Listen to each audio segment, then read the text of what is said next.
कथा सुनाई है अजामिल की, अजामिल ब्राह्मण की।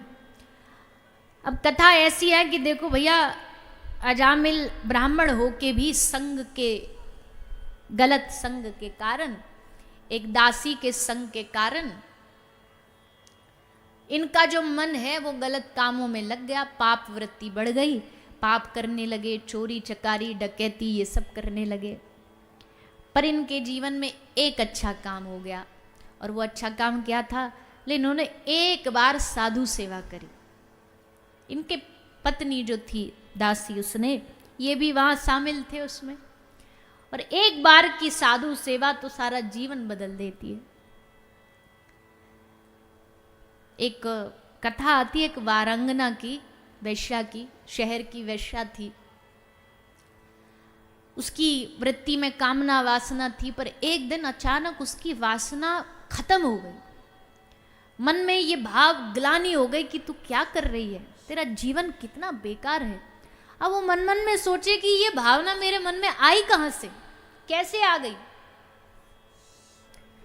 पर फिर किसी ने उनको बताया, और क्या बताया? दासी ने आके बताया कि आपका जो बगीचा है ना शहर में, आज उस बगीचे में 10-15 साधु आके रुके थे रात को। अब देखो, उस अनजाने की साधु सेवा, रात को 10-12 साधु उनके उस स्थान पर आके बस रुक गए, और उसी के कारण, उस साधु सेवा के कारण, उस वारंगना के भीतर जितनी विषय वासना थी सब खत्म हो गई। ऐसा होता साधु सेवा, संत सेवा बड़ा परिणाम देती है। ब्राह्मण सेवा, साधु सेवा। तो संतों ने एक कृपा करी इस पर, अजामिल को एक सुझाव दिया, आज्ञा दी कि तुम अपने बालक का नाम हमारे कहने पर आज्ञा से नारायण रख लेना। नारायण नाम रख दिया गया बालक का, और बस फिर तो नाम तो भैया बड़े बड़ों चीज़ों को बदल देता है। नाम में तो इतनी शक्ति है, असंभव को संभव कर देता है। इसलिए आज उसी नाम के कारण नारायण नारायण नारायण नारायण करते करते करते अजामिल की जिह्वा थकती नहीं थी। भले बेटा को बुलाता, पर मुख से नाम तो निकलता। और हमारे ठाकुर जी तो इतने सीधे हैं कि भैया हमको मतलब नहीं तुम कौन को बुला रहे हो, तुमने हमारा नाम लिया, भले किसी रूप में भी लिया, हम आ जाएंगे। इसलिए नारायण नाम का परिणाम हुआ कि अजामिल का कल्याण हुआ। आए तो थे यमदूत अजामिल को लेने, पर विष्णु दूतों ने डांट फटकार के भगा दिया, खबरदार इसको छुआ तो। अब ये दिव्य आत्मा बन चुका है। अभी थोड़ी देर पहले कहा था ना कि अंत समय में नाम नहीं आता, अंत समय में भगवान याद नहीं आते। एक बाबा जा रहा था मतलब दुनिया से विदाई हो रही थी उनकी, तो सब रिश्तेदारों को खबर भेज दी, बच्चों को खबर भेज दी, जो बाहर रहते थे वो भी आ गए, रिश्तेदार आ गए, बिटिया आ गई, बेटा आ गया। 3 बेटे थे, तीनों आके चारपाई के तीनों कोनों में खड़े हो गए। बाबा रो रहा था, आंख से आंसू निकले, तो बच्चों ने कहा, अरे पिताजी आप काहे को रो रहे हो? अरे लोग तो इसलिए रोते हैं कि हम मृत्यु के समय हमारा कोई कुल खानदान संग नहीं है, पर देखो यहाँ तो तीनों की तीनों बेटा आपके खड़े, बड़ा खड़ा, मझला खड़ा, मैं छोटा खड़ा, तो ये तो खुशी की बात है। तो बाबा सर पकड़ के बोलता है कि यही तो दुख की बात है कि तीनों की तीनों यहीं खड़े हो, दुकान को क्या ताला मार के आए हो? कौन दुकान संभाल रहा होगा? अब ऐसे में तो घर वाले भी बोले कि बाबा तू जा, हम संभाल लेंगे, तो काहे को चिंता कर रहा है? अंत समय में नारायण नाम निकलना, ये तो जीवन का सबसे बड़ा कल्याण हो गया। अजामिल को एक अवसर, मौका और मिला। अजामिल ने भगवान की भक्ति करी और भगवान को प्राप्त किया। इस प्रकार अजामिल की कथा सुनाई गई। इसके बाद एक और दृष्टांत आता है।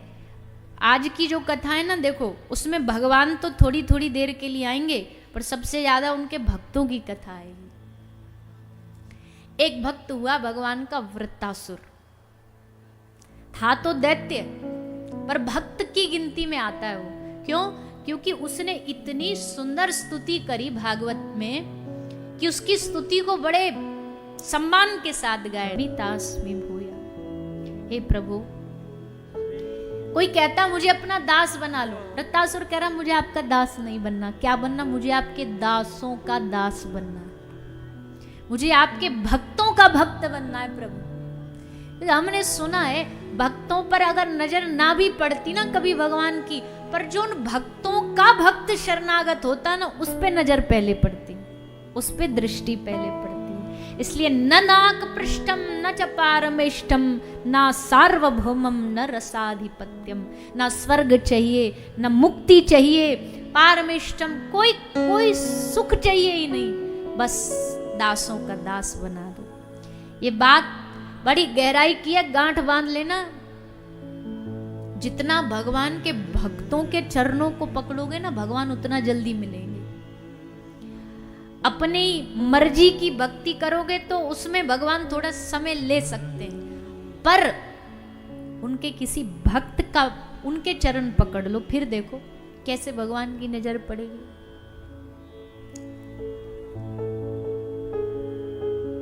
तो ऐसी सुंदर स्तुति वृत्तासुर करता है, बड़ी सुंदर प्यारी स्तुति करी वृत्तासुर ने। आगे के चरित्र में 7वां स्कंद आता है, जिसमें भगवान के भक्त श्री प्रहलाद जी की कथा सुनाई जाती है।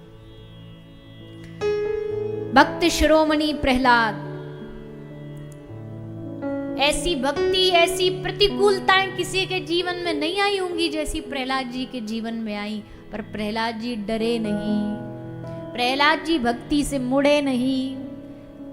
हिरण्यकश्यपु, कल कथा सुनी ना आपने, हिरण्याक्ष और हिरण्यकश्यपु। हिरण्याक्ष मार दिया, उद्धार कर दिया किसने? वराह भगवान ने। तो भाई दूसरा बच गया हिरण्यकश्यपु। इसने सोचा अब तो नारायण को मार के छोड़ूंगा। कैसे नारायण को मारूं? बोले बल चाहिए। बल कैसे मिलेगा? तपस्या करने से। तप करने लगा, खूब तप किया।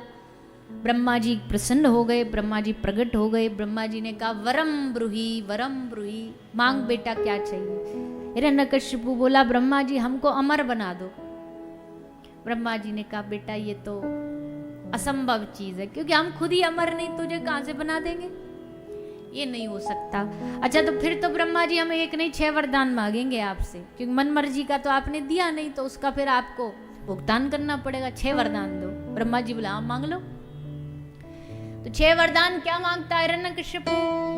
कि ना तो हम नर से मरे, ना पशु से, ना प्रकृति में ब्रह्मा आपके द्वारा बनाए गए किसी भी जीव से ना मरे। आपकी जो सृष्टि है, आपने जिसको बनाया, किसी से ना मरे। दूसरा वरदान, ना हम अस्त्र शस्त्र, किसी तलवार धनुष बाण चक्र, किसी से ना मरे। तथास्तु। न बाहर मरे न भीतर मरे, तथास्तु। न ऊपर मरे न नीचे मरे, तथास्तु। न दिन में मरे न रात में मरे, तथास्तु। सोच समझ के 6वां बोला, जो थोड़ा बहुत बच गया होगा अगर कुछ, तो 6वां क्या मांगा? 12 महीना में से कोई से महीना में ना मरे।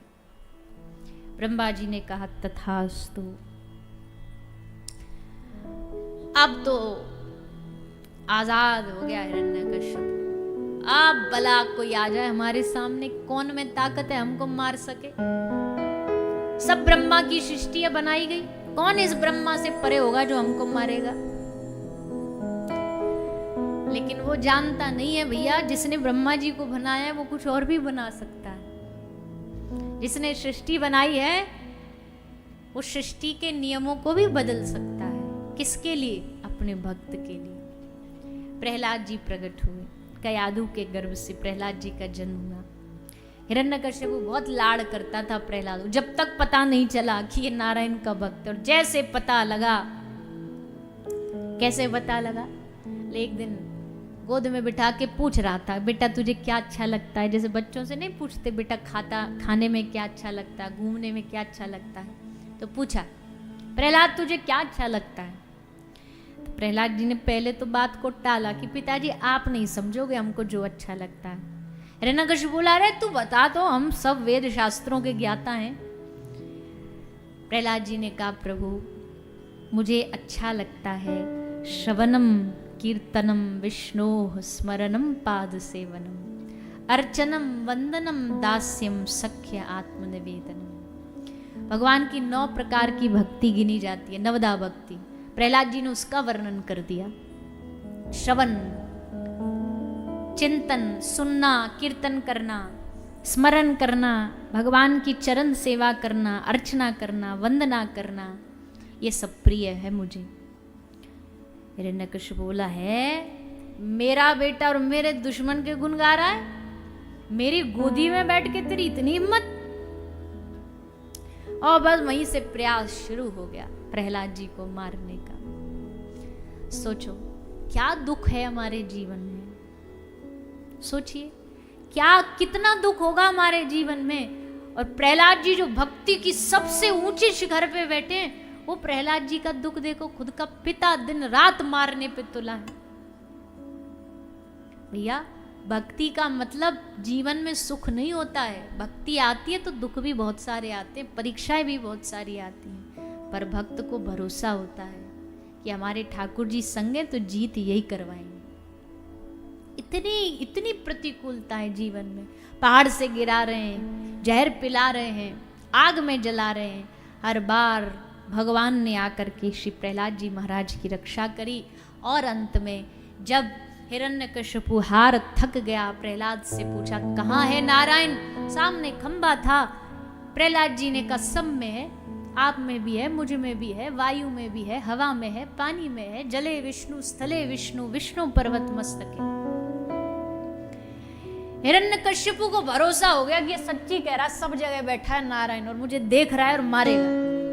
सामने खंबा था, लेकर के गदा पूछा क्या इस खंबे में भी तेरा नारायण है? प्रहलाद जी ने कहा हाँ है, अगर तुम्हें भरोसा है कि इसमें नारायण है तो है। और बस एक तरफ प्रहलाद जी का भरोसा, हिरण्यकशिपु का भी भरोसा कि इसमें छुपा है नारायण, लेकर के गदा मारा, खंबा फटा और खंबे से श्री नरसिंह भगवान का प्रादुर्भाव हो गया।